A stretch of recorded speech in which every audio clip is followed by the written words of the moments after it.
instantes, vamos ter uma palavra de oração. Pai, em nome de Jesus, nós oramos nesta noite, pedimos ao Senhor que nos dê espírito de revelação, sabedoria, entendimento, no pleno conhecimento da verdade, que é a Tua palavra.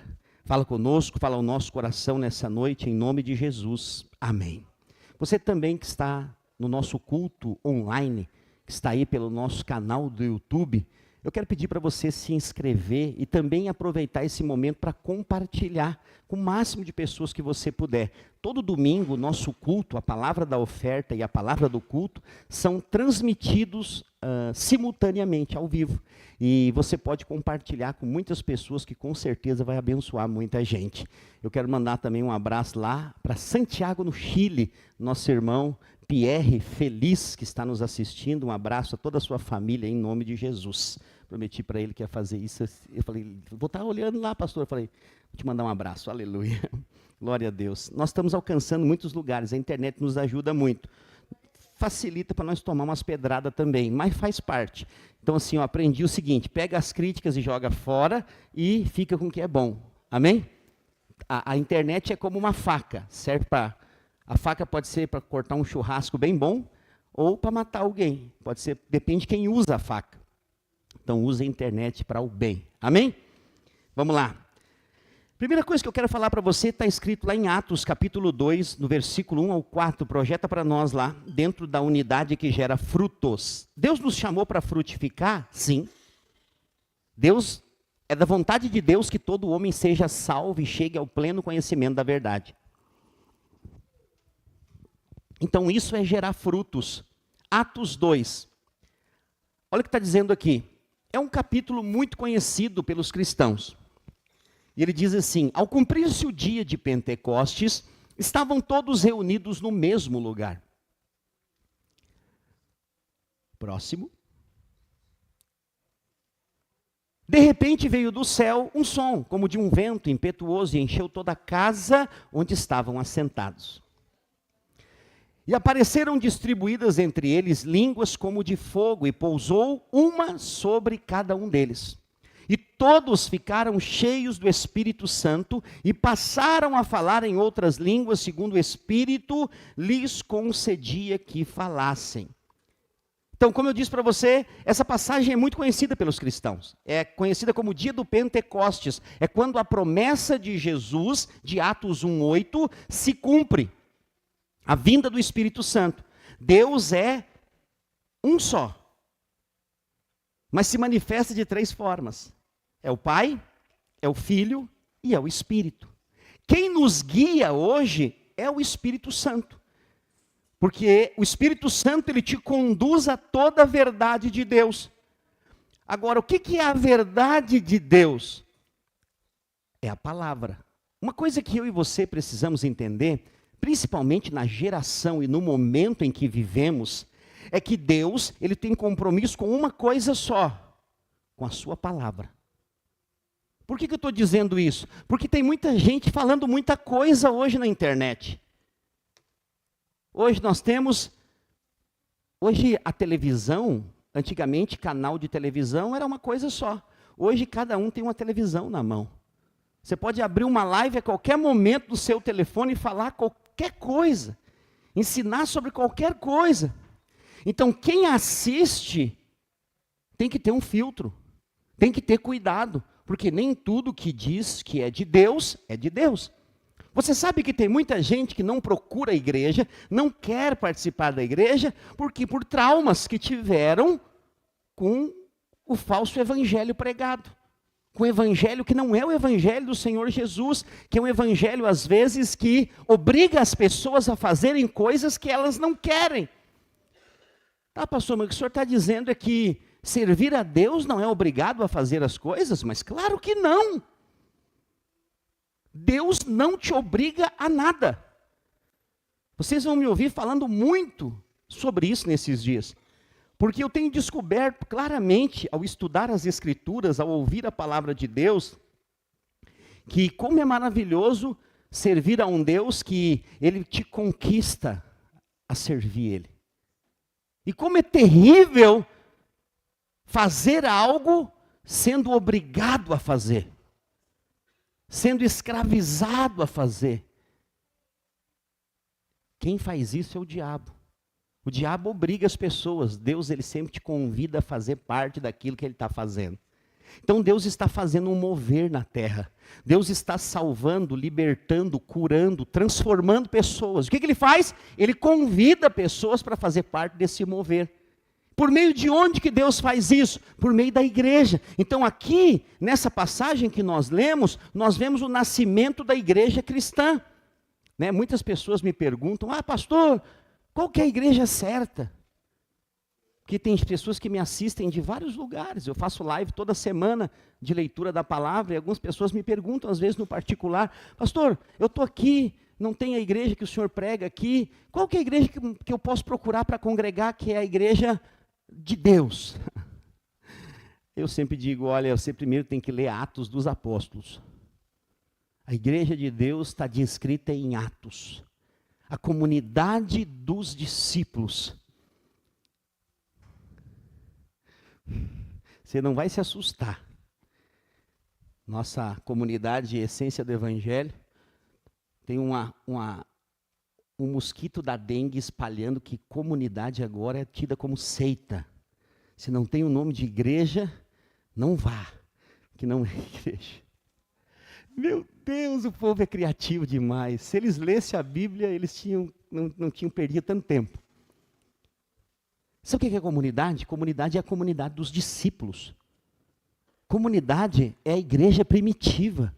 É um lugar simples, harmônico, cheio de vida, onde uns cuidam dos outros. Onde uns servem os outros. E a base para tudo isso não é interesse próprio, mas é o amor de Cristo que flui através de cada um dos membros dessa comunidade. Amém? Nós fomos chamados para ser uma comunidade do céu na terra. E a palavra de Deus nos mostra isso quando nós vemos a simplicidade destes discípulos. A Bíblia mostra que, ali em Atos, a igreja nasce debaixo do poder do Espírito Santo. Então não é o homem que faz nada. É o Espírito de Deus é quem move através do homem. Então Deus, ele quer fazer algo através da sua vida. Porque você faz parte da igreja. Só que às vezes, numa contrapartida, o diabo quer botar na sua mente que você não pode, que você é incapaz, que você não consegue. E aí você fica naquela luta de si consigo mesmo.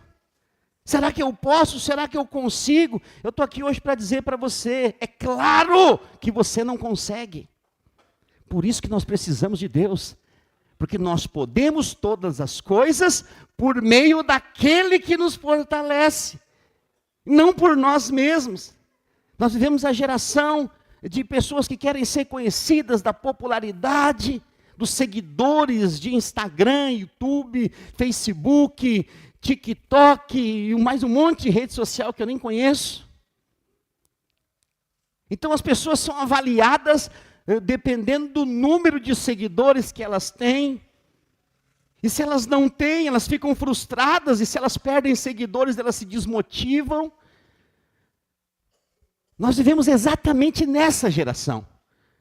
Mas a igreja não pode seguir esse fluxo. Por que não pode? Porque a igreja é a comunidade dos irmãos que estão juntos para a edificação da casa de Deus. Agora, o que é edificar essa casa de Deus? É debaixo de uma obediência. Fala comigo assim, obediência.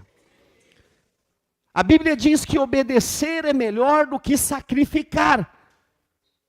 Deus não quer que você ofereça sacrifício. Deus quer que você obedeça a palavra. É diferente.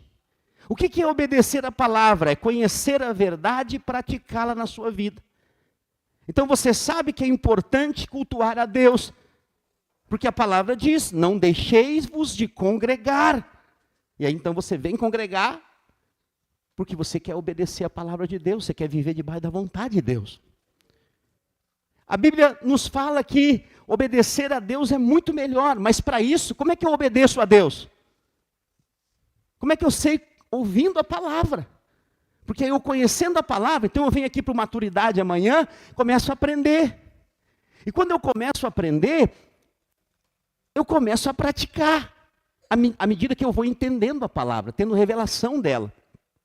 Porque Deus fala por meio da Bíblia. Ouça, Deus não fala qualquer coisa, Deus fala o que está escrito. Ah, pastor, mas chegou um profeta e falou isso e aquilo para mim. Cuidado. As pessoas são usadas por Deus e eu creio. Eu também sou e você também é. Mas tem tanta coisa nesse mundo hoje que parece de Deus e não é. E nós precisamos avaliar isso. Como que eu avalio? Pelo Espírito. O Espírito testifica com o seu Espírito. Há um testificar espiritual para que você não seja enganado. Então, Deus ele quer levar você a cumprir o propósito, o chamado dele para a sua vida. Mas ele quer que você faça isso consciente, entendendo. Algumas coisas você vai obedecer até mesmo sem entender. Somente porque Deus falou, porque está escrito. E mais para frente, você vai ter clareza disso. Mas Deus nos chamou para viver esse estilo de vida que vai além do natural. E que, quando nós entendemos isso, isso vai produzir em nós uma unidade como igreja. E o que vai acontecer depois dessa unidade produzida? Vai gerar fruto. Vai gerar fruto. É só você olhar para as nossas células. Se a sua célula é só um lugar de quarta-feira, ela vai ser uma bênção, vai ter lá os irmãos. Mas se a sua célula for uma família, se ali houver unidade, todo mundo vai querer fazer parte. Se a pessoa chegar na sua reunião e ela perceber ali que há unidade, que é um lugar que ela é bem acolhida, que ela faz parte, sabe o que vai acontecer? Ela vai voltar mais vezes, até o ponto dela permanecer. Por quê? Porque é um ambiente de unidade. Um ambiente de unidade gera frutos. Isso para todas as áreas da nossa vida. Quando há unidade, Deus ali estabelece frutificação. Lá em Atos ainda, no capítulo 1, do versículo 3 ao 5, se puder abrir para mim lá, faz favor. Atos 1, do 3 ao 5. A estes também, depois de ter padecido, se apresentou vivo, com muitas provas incontestáveis, aparecendo-lhe durante 40 dias, falando das coisas concernentes ao reino de Deus. E comendo com eles, determinou-lhe que não se ausentassem de Jerusalém, mas que esperassem a promessa do Pai, a qual disse que de mim ouviste. Porque João, na verdade, batizou com água, mas vós sereis batizados com o Espírito Santo depois desses dias. Duas promessas nós vimos aqui. Quem falou? Jesus. Ele cumpriu uma e a outra está prestes a se cumprir. Tudo que Deus fala é verdadeiro. Se você decide aplicar na sua vida o que Deus falou, você vai ter sucesso. Você vai ter bons resultados. Mas se você ouvir e não aplicar, você é quem perde. Aqui, eu queria chamar a sua atenção, eu já li muitas vezes esse versículo, mas aqui a Bíblia fala que em Pentecostes tinham 120 pessoas no mesmo lugar. Mas em Atos 1, quando Jesus faz a promessa, quantos tinham? Cadê os meus alunos aí do Maturidade? Última aula quase. Obrigado, Alisson. 500. Espera aí, uma matemática simples. Por que só tinha 120 em Pentecostes e tinham 500 que ouviram a promessa? 380 sumiram na poeira. Onde que esses caras estavam? Isso aqui se resume em não crer. Eles ouviram Jesus, olha só a cena, irmãos. Jesus está no Monte das Oliveiras, pregando para os discípulos, de repente ele começa a levitar. Ele é levado aos céus diante dos olhos desses 500 discípulos. Eles viram tudo isso acontecer. Quando Jesus desaparece nas nuvens, 2 anjos aparecem simultaneamente E falam assim: ei, varões galileus, o que vocês estão fazendo olhando para o céu? Esse mesmo Jesus que subiu, dessa mesma forma ele vai descer. É uma promessa. Essas pessoas viram tudo isso. E quando esse momento terminou, 120 foram para o cenáculo esperar a promessa se cumprir. 380 foram cuidar da sua vida. Porque não creram. A fé é a base para experimentarmos as promessas de Deus para a nossa vida. Eu quero dizer para você hoje, você precisa crer. Agora, quem crê? Quem tem a sua fé ativada. E como que você ativa a sua fé? Pela palavra de Deus. É a fé que ativada pela palavra. Quando você ouve a palavra, a sua fé se torna robusta. A palavra nos torna robustos na fé. Nos amplia a nossa fé para crermos no sobrenatural. Nos nossos dias, nós precisamos estar atento em pegar e nos alimentar da melhor forma. Eu falei para os irmãos que vão começar as aulas aqui, né, alguns deles. Falei, você vai experimentar de um nível de crescimento espiritual como nunca teve. Porque você vai estar nos cultos, na célula, e no primeiro momento, na segunda e terça, nas aulas. Imagina, tudo isso é recebendo alimento espiritual, alimento de verdade. Isso vai produzir uma maturidade, uma fé que vai te levar a crescer espiritualmente. E enquanto isso acontece, você vai acabar também gerando outras pessoas para Jesus. Porque algumas das pessoas que vão estar nesse curso, elas viram outras pessoas que passaram pelo curso e também viram o testemunho de Deus na vida delas. Então acaba se tornando uma reação em cadeia por causa de quê? Da unidade. O Espírito produz unidade. Ouça, Deus ele trabalha e o favor dele está debaixo da nossa unidade. Por isso nós precisamos, como igreja, viver o estilo de vida desses irmãos de Atos dos Apóstolos. Nós precisamos nos tornar peritos na igreja de Atos. Por quê? Porque essa é a igreja de Deus para esses dias. Nós precisamos voltar à essência do cristianismo, a viver a simplicidade do evangelho, de poder estar junto na casa uns dos outros. Né? Ontem terminou aqui, e aí nós fomos lá para a casa do nosso irmão Ney, e foi um churrasco, que coisa arada. E nós estávamos em comunhão aqui, estava em comunhão lá, e tudo comunhão produtiva, não para perder tempo, entende?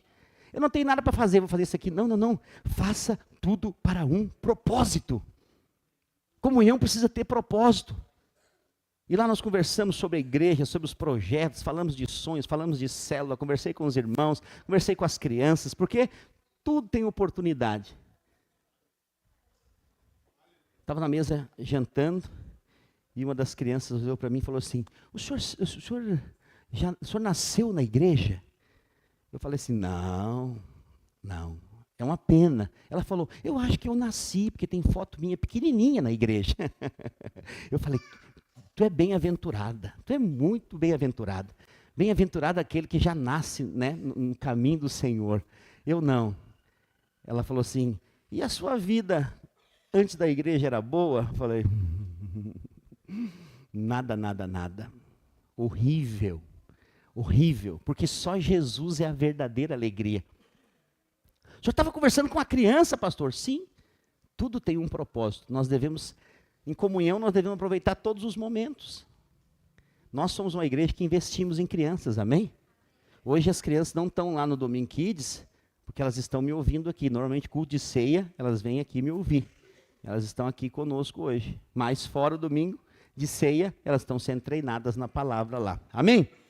Então nós precisamos estar em unidade para o propósito, onde nós tivermos, para um propósito específico. Então, quando nós experimentamos dessa unidade, qual que é o resultado? As pessoas vão ser atraídas para viver a vida da igreja, porque para muitos igreja é religião. Viver o cristianismo é religião, mas eu quero dizer para você, cristianismo não é religião.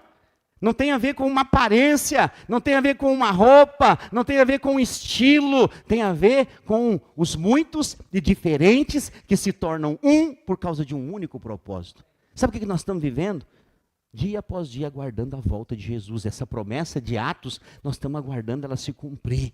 Enquanto ela não se cumpre, nós precisamos Viver igreja. O que é viver igreja? A vida de uns aos outros. Na comunhão, no partir do pão. Olha aqui o que a Bíblia fala em Atos 2, 42 ao 44. Abre lá para nós. Atos 2, 42. E perseveravam na doutrina dos apóstolos, na comunhão, no partir do pão e nas orações. E em cada alma havia temor. E muitos prodígios e sinais eram feitos por intermédio dos apóstolos. E todos os que creram estavam juntos, e tinham tudo em comum. Percebe a unidade? Eles estavam juntos para um propósito. Não era um negócio de só domingo, culto, beleza, cada um para sua casa e te vejo domingo que vem. Não, isso não é igreja. Isso não é igreja. Igreja, ela é viva 24 horas. Igreja é o igrejar. Ah, pastor, mas já é difícil para mim vir no culto do domingo, ainda ter que ir durante a semana. Desculpa te dizer, se isso é pesado para você, você ainda não é cristão. Se um culto por semana é pesado para você, eu sou obrigado a te dizer, você não é cristão ainda. É muito duro isso que eu estou falando? Não, é a verdade. Porque quando você entende que você é filho, você tem desejo de ter comunhão com a sua família. Sério. Eu estou contando as horas, nós estávamos de férias agora, teoricamente. Eu tirei uma semana de férias semana passada. É mesmo, pastor? Eu também nem percebi. Semana passada eu estava de férias. Aí, eu fui contando as horas para começar as aulas. Eu estou contando as horas para amanhã estar aqui. Para ver os irmãos, quem vai ser os novos alunos. Como é que vai ser o semestre. Eu estou contando as horas para começar, para ter um encontro com Deus. Então, quando você entende o propósito de Deus para a sua vida, isso gera prazer no seu coração. Você tem prazer de buscar a Deus. Agora, se isso ainda é obrigação, pastor, eu venho porque me obrigam. O que eu vou te dizer? Vem igual. Quem sabe uma hora você acorda. É aqui que você vai acordar, pode ter certeza.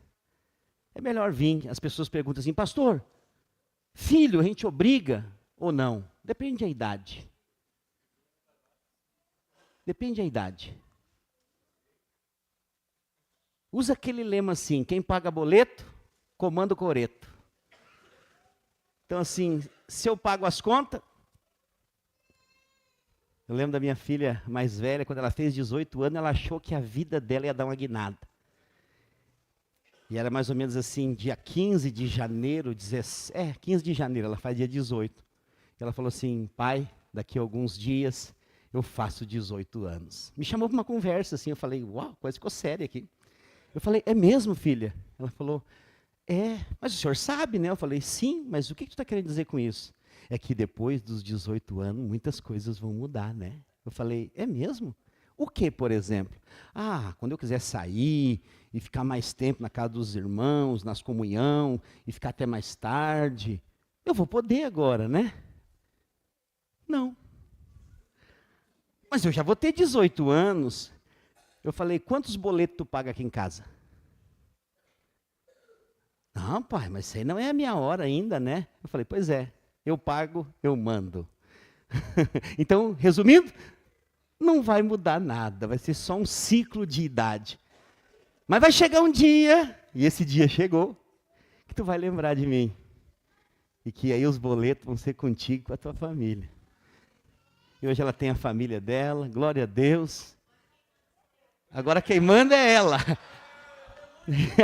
E todos os boletos chegam na conta, na casa dela. Aleluia, glória a Deus. Então, por que eu estou dizendo isso? Porque quando nós direcionamos os nossos filhos para viver, a unidade tem que estar na casa também. Entende? A unidade plena está na casa. É claro que não é ela que manda, ela acha que manda, quem manda é o obreiro. Então o que acontece? Então o que acontece? É claro que é importante você entender que precisa ter uma sabedoria para lidar, mas a unidade precisa estar na sua casa. Sua casa precisa ser um lugar de unidade. Amém? Tem que ter. Qual unidade tem que ter na minha casa? Primeira coisa, a sua casa tem que ser um lugar que teme ao Senhor. Tem que ter. Ah, pastor, mas é difícil, só eu sou crente da minha família. Mas você então é profeta, você precisa declarar o que você quer ver. Entende? A unidade na sua casa. Ah, mas a unidade não tem que ter mais de uma pessoa, só eu sou crente da minha família, o resto tudo não é ainda? Sim.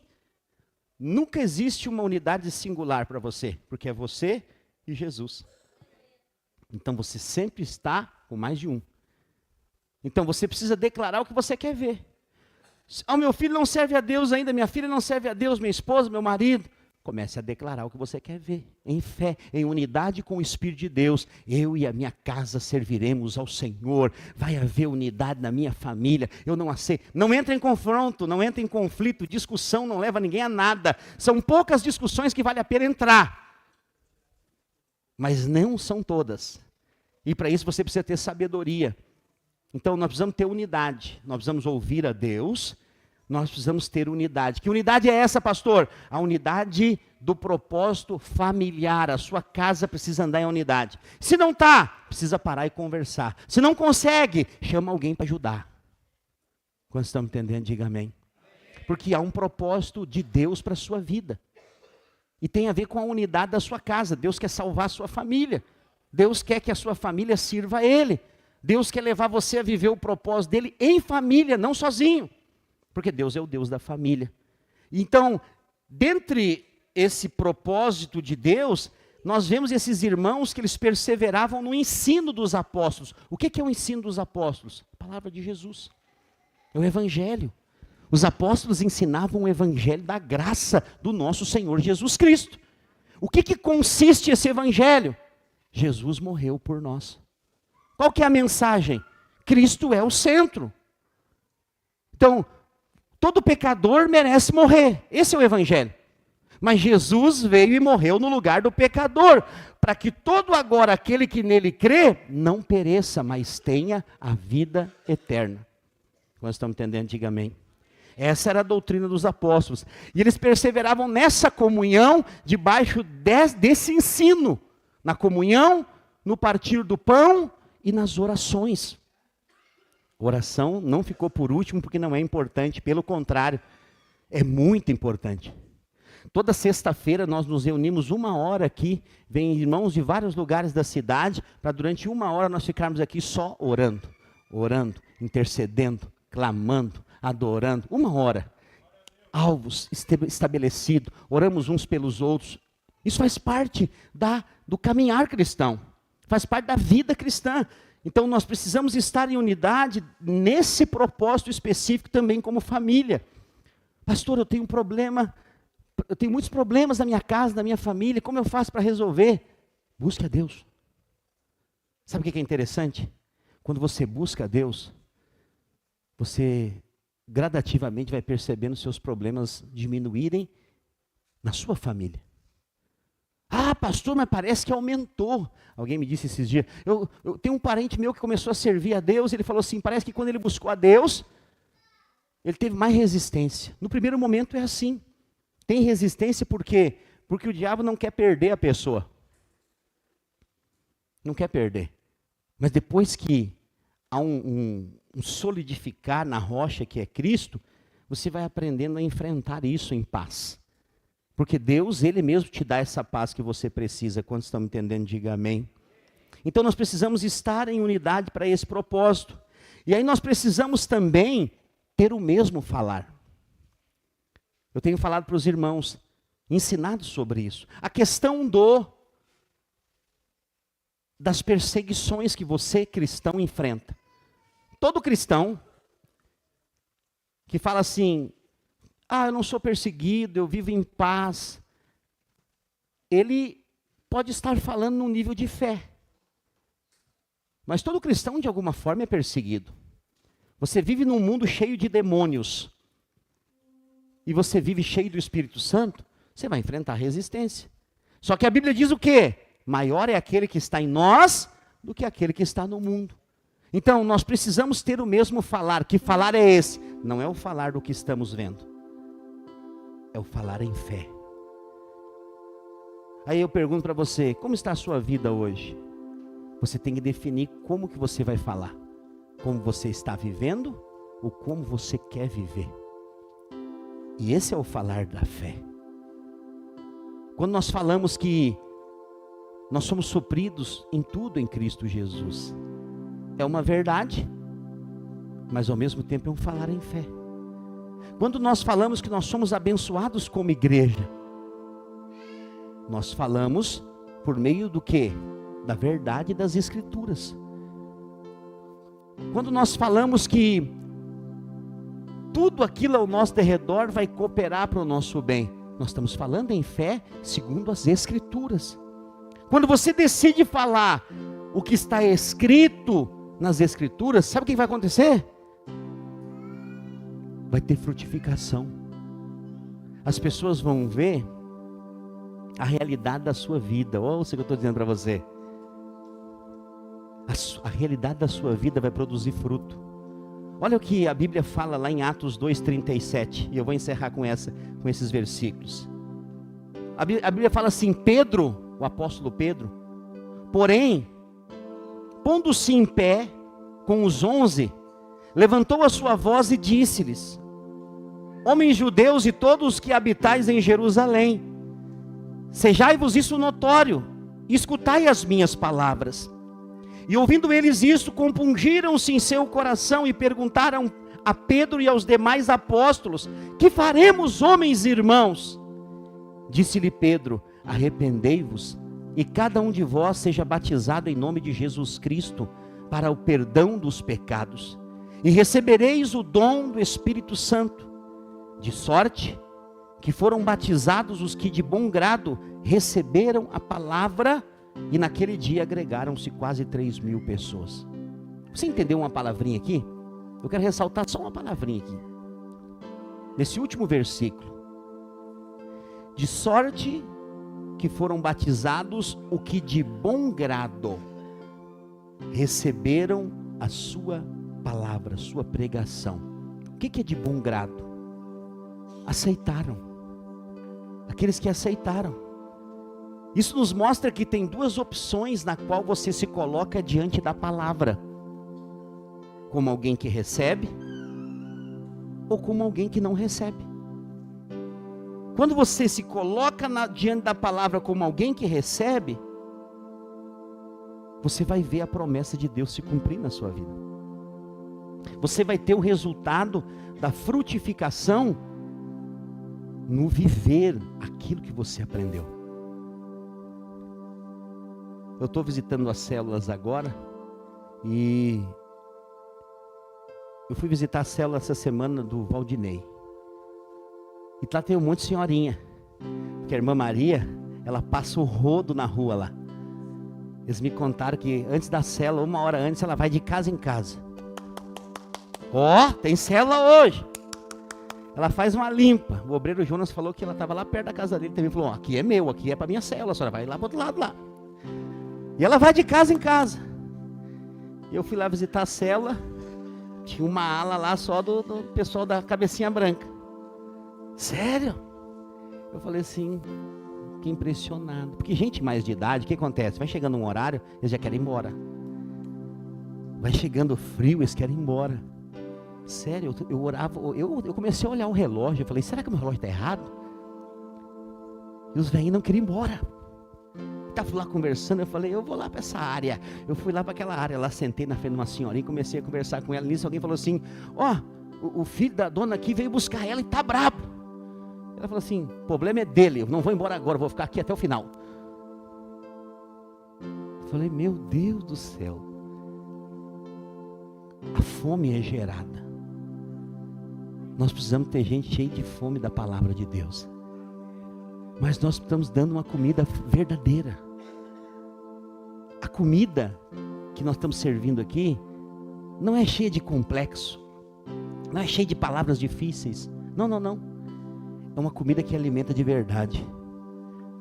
Nós vivemos a era da modernidade. Nossa igreja não é uma igreja moderna. Não é. Sabe por quê? Porque eu acho que a igreja não tem que ser moderna. A igreja é eterna. A modernidade entrou na igreja. Nós temos aqui as nossas luzes que mais falham do que dão certo. Nós temos aqui algumas coisas que a gente fez que é para melhorar o ambiente. Eu acho legal tudo isso. Mas a igreja não precisa ser moderna, porque ela já é eterna. A palavra é a mesma, pregada semana após semana. E essa palavra ainda continua convertendo o coração de pecador arrependido para se tornar filho. Essa palavra que para muitos é antiquada e repetitiva, é a mesma que continua salvando o casamento. É a mesma que continua por meio dela curando enfermos. É a mesma que por meio dela pessoas estão sendo transformadas de glória em glória. Mas quando que essa palavra se torna poderosa em nós, pastor? Quando há unidade de propósito por meio da fé, daquilo que entra pelos nossos ouvidos e vai direto para o nosso coração. A palavra não é aquela que vai na sua mente, simplesmente. Ela passa pela sua mente, mas ela tem que entrar no seu coração. E quando ela chega no seu coração, essa divina semente, ela gera fruto. E esse fruto vai produzir mudança de vida. Ouça, ninguém vai mudar você. É o evangelho que te transforma. Eu lembro de uma irmã, fique de pé no seu lugar. Uma vez ela falou assim, nós estávamos numa comunhão. E nós conversando de algumas coisas. E eu normalmente assim, sou de comunhão, estou junto com os irmãos, e a pessoa falou assim, eu sou assim, e vou morrer assim, e homem nenhum vai me mudar. Eu falei para ela assim, é verdade, eu concordo, mas tem um que pode te mudar, que foi o mesmo que te criou, e eu quero dizer aqui hoje para te ouvir, ele vai te mudar. Por que, pastor, que o senhor diz isso com tanta convicção? Porque não tem como permanecer no caminho de Jesus e não ter mudança. Deus vai mudar. Só que qual que é o problema de muitas pessoas, muitos pastores, muitos líderes, muitas igrejas? É que eles são protagonistas para mudar a vida de alguém. E não é. Nós oferecemos uma comida. Nós oferecemos uma comida espiritual, que é a palavra de Deus, que produz mudança, transformação através de um relacionamento vivo e genuíno. Não com anjo. Não com anjo. Com pessoas de carne e osso. Falhas.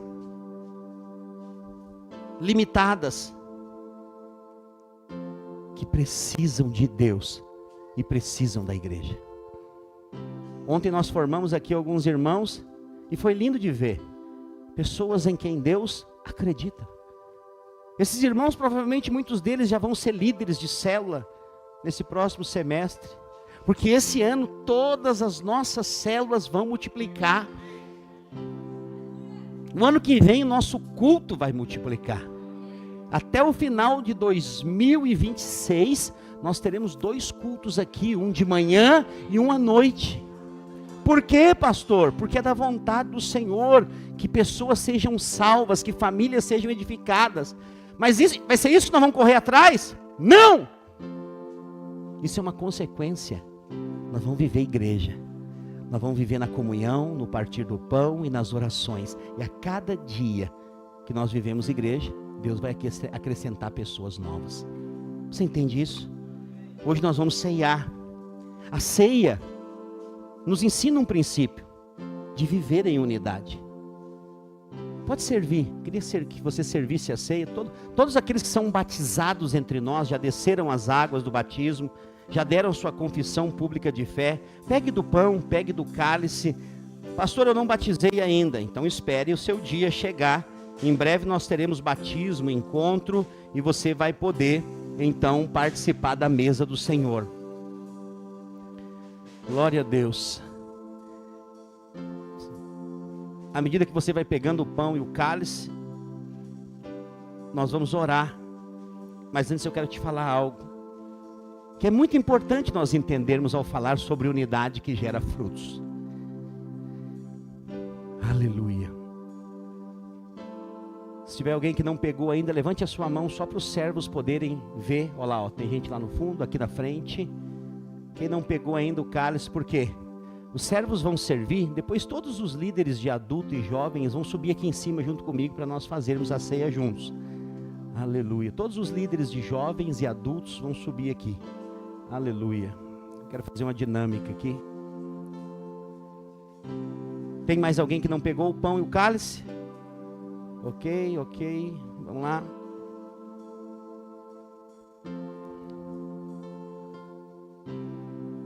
Mais alguém que falta pegar o pão e o cálice? Levante a mão só para nós ver. Todos pegaram. Olha só. É uma dinâmica muito simples. Para um entendimento de o que é viver a unidade para gerar fruto. O que você enxerga aqui na minha mão? Um pão. Isso aqui é um pão. Agora eu pergunto para você, o que tem na sua mão é um pão? É o pedaço de um pão. É ou não é? Esse pão está inteiro. O seu é uma parte de um pão. Mas esse pão aqui, ele ilustra algo. O corpo de Cristo. Só que o corpo de Cristo não ficou inteiro. Ele foi moído na cruz.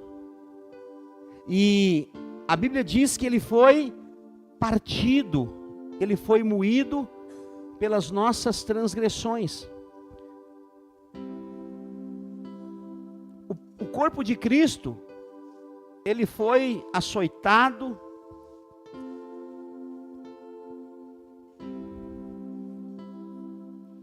foi colocado numa cruz e derramou até sua última gota de sangue. Para um propósito. Por que Jesus morreu? Para salvar. Só existe um Jesus, amém? Só existe um Jesus. Mas existem muitos cristãos que são pequenos cristos. Então, meus irmãos, ninguém é pão sozinho. Talvez esse pedaço de pão aqui na minha mão seja um pouquinho maior do que o pedaço de pão que está na sua mão. Mas qual que é o alvo de Deus para a unidade da igreja? Lembra o que Jesus disse? Onde estiverem 2 ou mais reunidos em meu nome, ali eu estaria. A frutificação, gerar frutos, vem por meio de um só, a saber, Jesus. E quando que nós frutificamos? Quando os muitos e diferentes se tornam um. Então todos esses pedaços de pão, manifestam o verdadeiro pão vivo que desceu do céu. Então o nosso alvo como igreja não é ter nenhum super-herói, ou super-pastor, ou super-obreiro, ou super-líder. Não. Quando tem isso, não se parece como igreja. Igreja são os muitos e diferentes que se tornam um. Por quê? Porque o pedaço de pão que eu sou precisa do outro pedaço de pão que ele é. E esse pedaço de pão precisa desse pedaço de pão. E cada um sucessivamente precisamos uns dos outros. A igreja é o lugar onde todos se unem por um propósito. E agora nós podemos sim dizer que aqui nós podemos expressar o pão. Ninguém pode expressar o pão sozinho. A unidade do corpo de Cristo é por onde Deus expressa a sua vida. Então nós estamos aqui hoje como igreja para dizer para você, há uma unidade entre nós para vermos a obra de Deus ser edificada nessa cidade, através da verdade do Evangelho, a obra baseada em quem Cristo é, que é a verdade. Por isso eu quero pedir para você levantar o seu pão hoje, e falar assim comigo: esse é o pão, no qual eu faço parte, o corpo de Cristo, o Deus vivo que habita em mim. Eu tenho unidade com a minha igreja local, com o meu Senhor, com os meus irmãos, para viver o propósito do Senhor na minha geração. Levante o seu cálice, fala assim: esse é o sangue da nova, da viva e da eterna aliança, feita em Cristo Jesus. Ao beber desse cálice, eu sei que eu já fui completamente perdoado de todos os meus pecados. Eles foram lançados no mar do esquecimento. E hoje eu posso viver a vida plena que Jesus preparou para mim. Em nome de Jesus. Diga amém. Coma do pão, beba do cálice e seja abençoado.